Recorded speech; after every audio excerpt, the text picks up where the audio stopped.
Okay, so when you hear HVAC, what do you picture? Probably someone fixing an AC unit in a sweltering attic, right? Well, I want you to forget that stereotype for a minute. Because what we're about to lay out for you is a roadmap to a career that's high-tech, super stable, and yeah, can lead to a six-figure salary. Let's dive in. And look, this isn't just us talking it up. That's a direct quote from people who are actually in the industry. Seriously, the earning potential in HVAC is one of the best kept secrets out there. Just imagine a career where your skills and your hard work directly translate into a fantastic income, and most of the time you're doing it without racking up massive student loan debt. And it's not just about the high pay. It's about high demand. The entire HVAC industry is projected to grow by 6% over the next decade. Now, that's not just some random number. That's job security. In a world where things feel kinda uncertain, skilled HVAC professionals, they are more essential than ever. So, here's our game plan for this explainer. We're going to walk through this whole thing step by step. We'll start with how you even get into the field, then how to build up your skills, pick a specialty, climb that ladder, and finally, reach that six-figure summit. Think of this as your personal GPS for a killer career. First things first, let's just set the stage a little. You know, for a long time, the story we've all been told is that a 4-year degree is the only path to a successful career. Well, the trades, and HVAC in particular, are here to prove that's just not true. This is a direct route to becoming a highly skilled, essential, and really well-paid professional. And let's be really clear about something. This is not your grandpa's job anymore. Modern HVAC is seriously high-tech. We're talking about designing and managing complex refrigeration cycles, programming sophisticated automation systems that run entire skyscrapers, and developing cutting-edge solutions for energy efficiency. It's really about being a high-tech problem solver. Okay, let's get into the nitty-gritty, the foundation. You should think of your first 3 years in this field as your boot camp.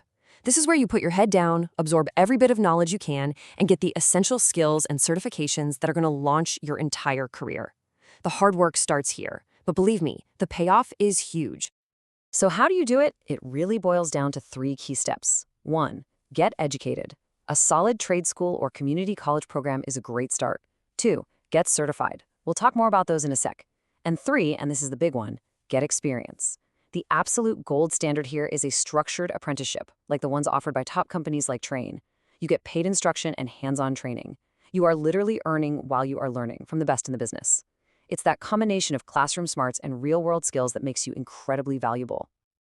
This quote absolutely nails the mindset you need.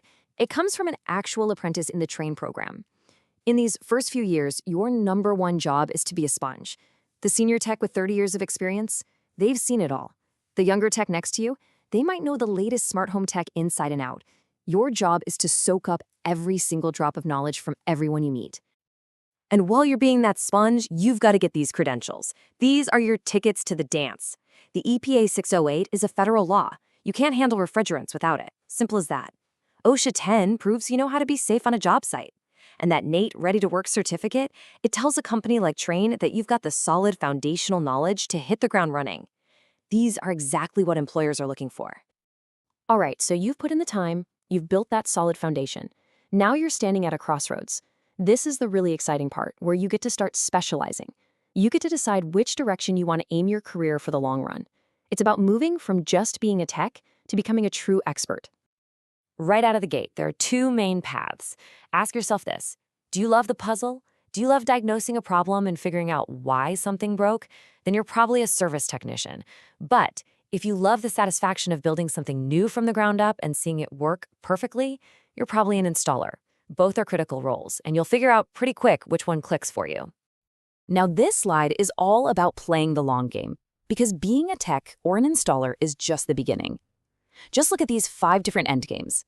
If you're a natural problem solver and leader, Plan A could lead you to becoming a service manager. If you're the techie, computer-savvy type, you could go into controls and become a building automation engineer. There are amazing paths in manufacturing, design, and project management, and even high-paying technical sales. The main point here is that all these incredible careers are built on that same foundation you started years ago. So now we're in what you'd call the mid-career phase. This is a roughly 10-year stretch where you're going to see some massive growth. This is where you really make the leap from being a skilled person with a toolbox to a true specialist, a leader, someone who can manage teams and run big, complex projects. And you can actually see the progression pretty clearly. Around year 5, you're a senior technician. You're the one they call for the really tough jobs. By year 7, you're probably a lead tech or a supervisor, maybe even training the next generation of apprentices. And by the 10-year mark, you could easily be a service manager running an entire department or a project specialist overseeing huge commercial installations. Every step up means more responsibility and, yep, a bigger paycheck. So how do you make that climb? Well, it takes skills that go way beyond the toolbox. This is where you have to start thinking like a business person. You need to learn project management so you can quote jobs and keep them on budget. You need to understand job costing and profit margins. And just as important, you need to develop real leadership and communication skills. This is also where advanced manufacturer-specific training, like the courses at Trane University, can give you a huge leg up for those highly specialized roles.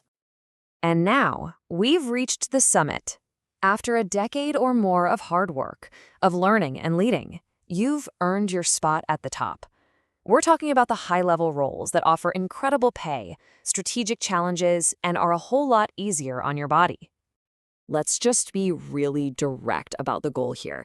We are talking about salaries that are well into the 6 figures. And this isn't some rare thing. It's a very common reality for experienced pros who've moved up into management, engineering, or senior sales roles.